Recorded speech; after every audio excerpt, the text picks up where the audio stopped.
The skeleton gripping its own fractured skull is not merely an artistic image, it's a psychological mirror reflecting humanity's greatest delusion, the pursuit of unbreakability. Carl Jung spent his career documenting how this impossible quest for perfection creates what he called the shadow self, the repository of all we deny about ourselves. That cracked skull in the skeleton's hands represents every lie you have ever told yourself about needing to be stronger, tougher, more invulnerable. Modern psychology has proven Jung right. Studies show that individuals who identify as highly resilient actually experience more frequent emotional breakdowns. The brain's prefrontal cortex, responsible for emotional control, literally shrinks under prolonged stress suppression. Harvard Neuroscience 2022. Our cultural obsession with strength has become a collective act of self-harm. Jung's revolutionary insight was simple yet radical. True resilience comes not from armor, but from integration. The Japanese art of kintsugi demonstrates this perfectly. When a ceramic piece breaks, artisans repair it with gold lacquer, making the fractures more valuable than the original surface. Your psychological fractures, your anxiety, your grief, your perceived weaknesses are not flaws to eliminate. They are potential sites of transformation. Consider the biological truth. Bones become stronger at their healed fracture points. Marine sponges regenerate entire bodies from single cells. Forests grow more resilient after controlled burns. Nature's universal law states that brokenness precedes transformation. Yet humans alone resist this truth, wasting energy pretending we are exceptions to this fundamental rule. The skeleton in our visual metaphor is not a warning, it's an invitation to radical self-honesty. Notice how it does not hide its broken skull, but holds it with what appears almost like reverence. This is the essence of Jungian shadow work, not to eliminate our fractures, but to bring them into conscious relationship. Psychotherapy research shows that patients who practice this integration recover from trauma 40% faster than those pursuing positive thinking. Your broken places are not evidence of failure, they're portals to depth. Every great spiritual tradition recognizes this paradox. The wound is where the light enters, Rumi. The cracked vessel holds the most water, Taoism. The shattered tablets contained greater wisdom, Kabbalah. Jung simply gave this ancient wisdom psychological language. This changes everything about how we approach personal growth. The goal is not to become someone who never breaks, but someone who knows how to break well. Not to avoid pain, but to transform our relationship with it. That skeleton's grip on its own skull is not a sign of morbidity. It's the ultimate act of self-possession. It represents what happens when we stop running from our humanity and start working with it. The most inspiring figures in history were not unbreakable, they were masters of breakage. Frida Kahlo turned physical agony into transcendent art. Nelson Mandela transformed prison into a crucible of wisdom. Jung himself had a nervous breakdown that led to his greatest discoveries. Their power came not from avoiding fractures, but from learning the alchemy of turning cracks into conduits for meaning. Your fractures are waiting to become your gold. The question is not whether you will break. That's guaranteed. The question is whether you will have the courage, like that skeleton, to hold your broken pieces with something resembling love. This is where true power begins. We live in the age of mental toughness, where vulnerability is mistaken for failure, pain is medicated into silence, and emotional suppression is celebrated as strength.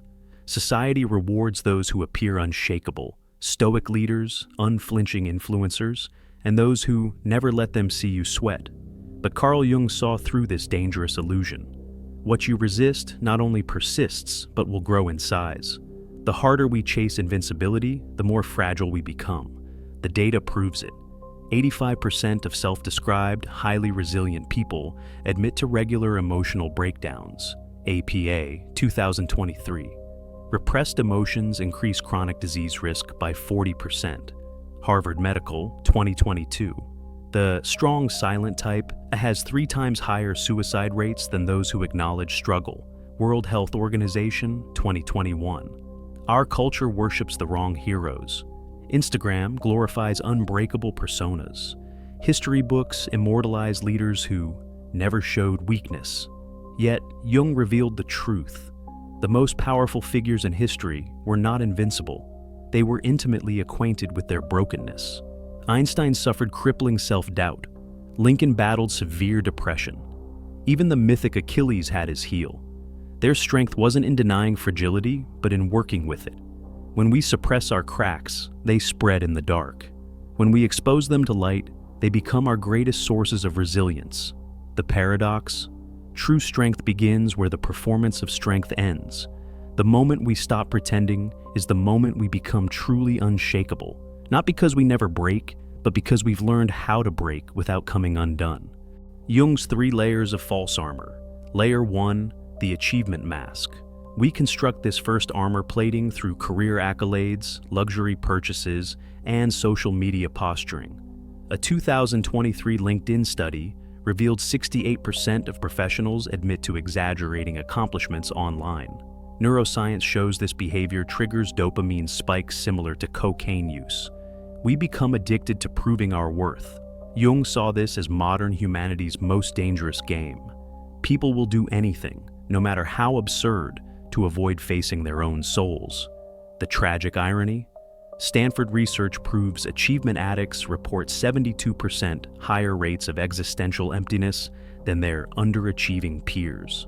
Layer 2. The stoic mask. This emotional straitjacket manifests in 3 toxic ways. 1. Forced positivity, good vibes only. 2. Pharmaceutical numbing. Antidepressant prescriptions doubled since 2000. 3. Emotional illiteracy. I don't do feelings. The American Psychological Association warns such suppression creates emotional backdraft, where repressed feelings eventually explode with triple the intensity. Jung's clinical records contain hundreds of stoic patients who developed physical symptoms, ulcers, migraines, even paralysis, as their bodies screamed what their mouths refused to acknowledge. Layer 3. The martyr mask. The most insidious armor disguises fragility as virtue through 1. Chronic self-sacrifice, the I'll do it reflex. 2. Heroic overfunctioning, nobody can handle this but me. 3. Spiritual bypassing, I'm just trusting God's plan. A Yale study found martyrs experience 83% more resentment than those who set boundaries, yet can't stop their self-destructive patterns. Jung called this saintly shadow possession, where unacknowledged needs mutate into compulsive caregiving. Jung did not advocate destroying these masks, but dialoguing with them. His shadow work technique involves naming the armor. This is my achievement mask talking. Tracing its origin, usually childhood survival strategies. Thanking its service, you protected me when. Setting new terms, now I will try. Corporate executive turned therapist Dr. Sarah Thompson reports clients who practice this integration show 60% faster burnout recovery. The masks don't disappear, she notes, but they stop controlling you. Your achievement mask becomes ambition with boundaries. Your stoic mask transforms into emotional intelligence. Your martyr mask evolves into conscious service. The breakthrough comes when we realize these armors were never our enemies. They were traumatized protectors begging for retirement. As Jung wrote, one does not become enlightened by imagining figures of light, but by making the darkness conscious. Your wholeness waits on the other side of that courageous confrontation. That haunting image of a skeleton holding its own skull represents what Carl Jung called the confrontation with the shadow. This is not just poetic symbolism, it's a psychological reality we all avoid. Most people fear this inner meeting for 3 powerful reasons. First, it forces us to reopen childhood wounds we have hastily bandaged over. Those moments of shame, abandonment, or failure we locked away never actually healed. They have been festering in our subconscious, secretly influencing our adult decisions. Studies show repressed childhood trauma can alter brain structure, shrinking the hippocampus by up to 12%. Journal of Traumatic Stress, 2022.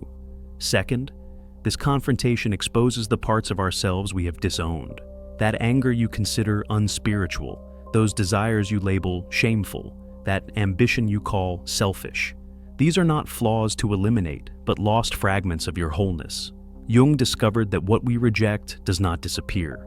It grows stronger in the shadows, often erupting in destructive ways. Third and most painful, it makes us grieve who we could have been. All those unlived potentials and abandoned dreams don't just vanish. They become what Jung called the ghostly legion of the departed in our psyche. Modern research confirms that midlife crises often occur when these buried selves demand recognition.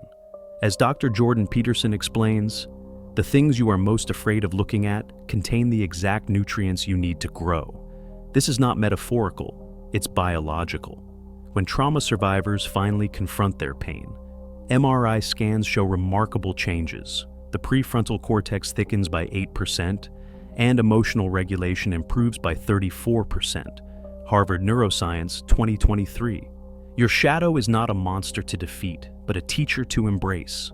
Those broken parts you have been running from, they hold your authentic power. That skeleton is not a threat. It's your psyche's way of showing you where your gold is buried. The choice is simple. Keep running and let your shadow control you, or turn around and discover the wholeness that's been waiting all along. The most transformative truth Jung uncovered was this: your darkness is not the opposite of your light, it's the soil from which your light grows. That skeleton is not holding a skull, it's holding the key to your becoming. Will you take it? The 5 stages of becoming unbreakable. Stage 1. The shattering. This is where all transformation begins. When life smashes your illusions like a hammer through glass. That divorce paper, that pink slip, that betrayal from someone you trusted completely. Neuroscience shows these moments create predictive coding errors in the brain. Your mental map of reality literally shatters. A 2023 Johns Hopkins study found 89% of people report their greatest growth came after such breakdowns. The pain is real, but so is the opportunity. This is your psyche's way of forcing necessary change. Stage 2. The gathering. Most people rush to fix themselves immediately. This is a fatal mistake. True resilience requires sitting with brokenness. Like an archaeologist carefully collecting pottery shards, you must resist quick fixes, rebound relationships, impulsive career jumps, create space for grief. Research shows proper mourning takes 3 to 6 months. Practice radical self-acceptance. A Cambridge study found those who spend adequate time in this stage experience 40% fewer recurring crises. Stage 3. The examination. Now comes the forensic work. Under emotional magnification, each fracture reveals its origin. This break came from childhood abandonment. That crack formed from societal expectations. Those hairline fractures traced to self-betrayals. Jungian analysts use dream mapping here. Studies show examining dreams during this phase accelerates healing by 32%. The goal is not blame, but understanding. As trauma expert Dr. Gabor Mate notes, you can't heal what you won't acknowledge. Stage 4.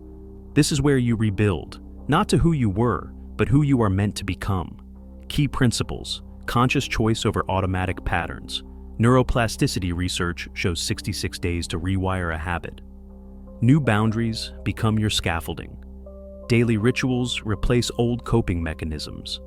A London School of Economics study, tracking people after major crises, found those who consciously redesigned their lives reported 2.3 times greater life satisfaction 5 years later compared to those who just moved on.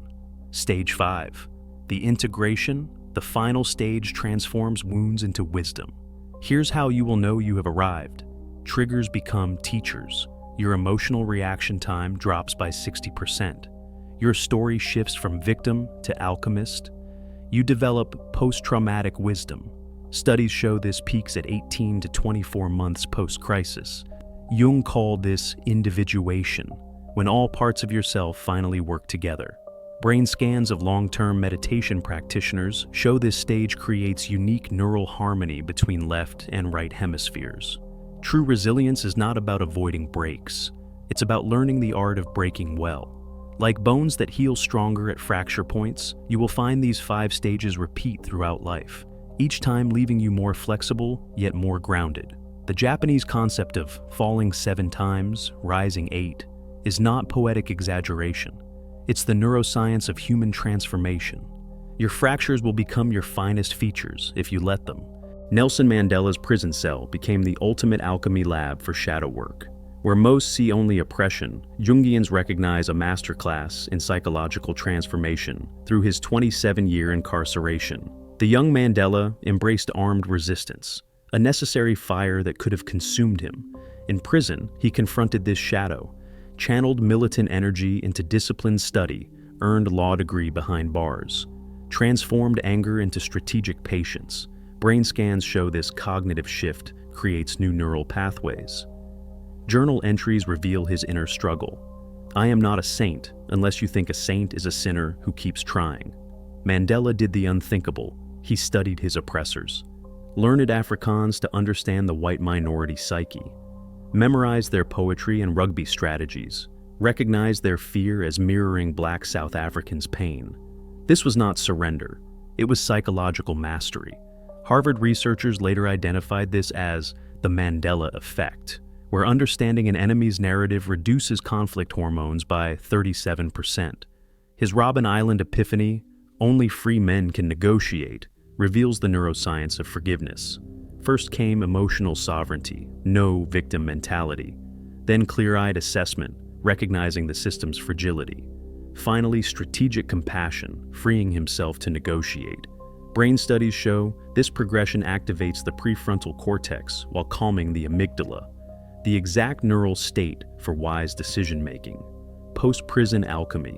Mandela emerged with what psychologists now call transformational leadership markers. 43% lower cortisol levels than other political prisoners, per 1994 medical exams.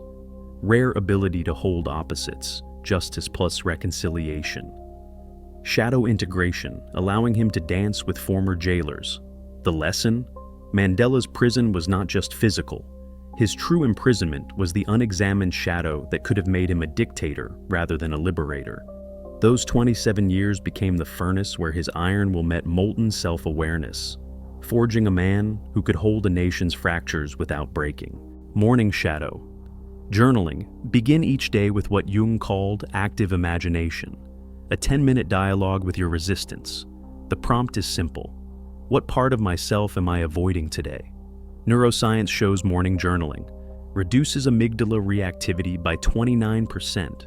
Journal of Clinical Psychology, increases emotional regulations capacity, reveals recurring avoidance patterns. Don't analyze, let the shadow speak. That anxiety about your presentation, it might be your disowned brilliance fearing visibility. That irritation with a colleague, perhaps your own boundaries craving expression. Afternoon, conscious breakdowns. Western culture pathologizes breakdowns when they're actually breakthroughs in disguise. Schedule 15-minute collapse windows, set timer, allow trembling, tears, or exhaustion. Breathe into the sensation. Studies on controlled emotional release show lowers cortisol 42% faster than suppression. Prevents stress accumulation, builds distress tolerance. These aren't failures, they're pressure valves for your soul. Like a tree bending in wind, temporary collapse prevents permanent breaking. Evening fracture mapping. End your day with forensic self-study. Note where you cracked, overreactions, procrastination, avoidance. Trace the fracture line to its origin. Childhood pattern, recent trigger. Apply the kintsugi principle. How could this break become gold? Research on nightly reflection shows. Accelerates emotional processing by 3 times. Reveals hidden stress patterns, turns failures into data points. This triad creates what Jung called the circumambulation of the self, a daily orbit around your wholeness. Within 66 days, the neuroplasticity window, these practices rewire avoidance into integration. Your shadows become allies, your fractures become maps, your breakdowns become the sacred ground of your becoming. The moment your knees hit the floor contains more transformational potential than a year of smooth sailing. Neuroscience reveals these crisis points trigger hyperplastic states, windows when the brain becomes exceptionally receptive to change. Deepest lessons. Live here. That panic attack, it's showing you where your soul outgrew its container. That heartbreak, revealing attachments that were suffocating you. Research shows 72% of life's pivotal insights come during, after breakdowns. Journal of Positive Psychology.